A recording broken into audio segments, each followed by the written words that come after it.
ఇందిరమ్మ ఇండ్లతో పేదవారి సొంతింటి కలను సీఎం రేవంత్ రెడ్డి సాకారం చేస్తున్నారని చెప్పారు మంత్రి తుమ్మల నాగేశ్వరరావు.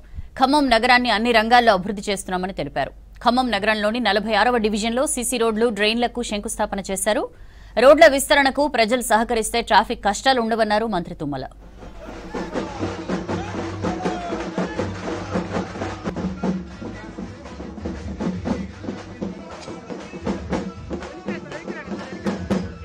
ఏదైనా మంచి కార్యక్రమం చేసుకోవాలంటే మంచి రహదారులు ఉండాలి.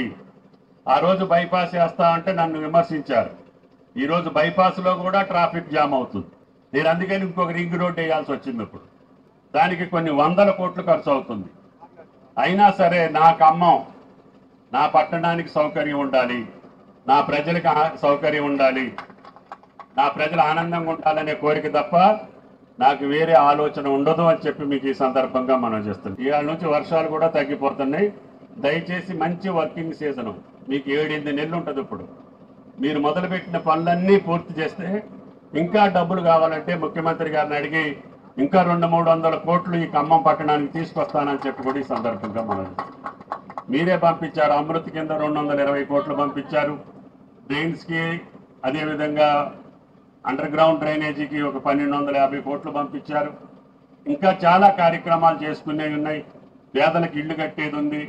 ఇంకా మిగిలిపోయిన పేదవాళ్ళందరికీ మీ డివిజన్లో ఎవరైతే పేదవాళ్ళు ఉంటారో, స్థలం ఉండి గుడిసెలో బతికేటటువంటి పేదవాళ్ళందరికీ ఇళ్ళు ఇచ్చే బాధ్యత కాంగ్రెస్ ప్రభుత్వాన్ని అని చెప్పి మీకు ఈ సందర్భంగా మనం చేస్తుంది.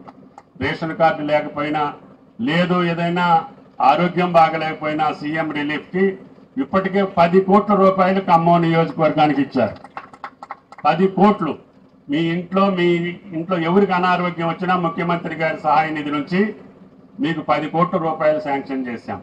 అట్లాగే మీ బిడ్డ పెళ్లి చేసుకుంటే కళ్యాణ లక్ష్మి, షాదీ ముబారక్, ఈ రకంగా పేదలకు కావాల్సిన సంక్షేమం పక్క చేసుకుంటూనే అభివృద్ధి కార్యక్రమాలు కూడా కొనసాగించే అవసరం వచ్చింది.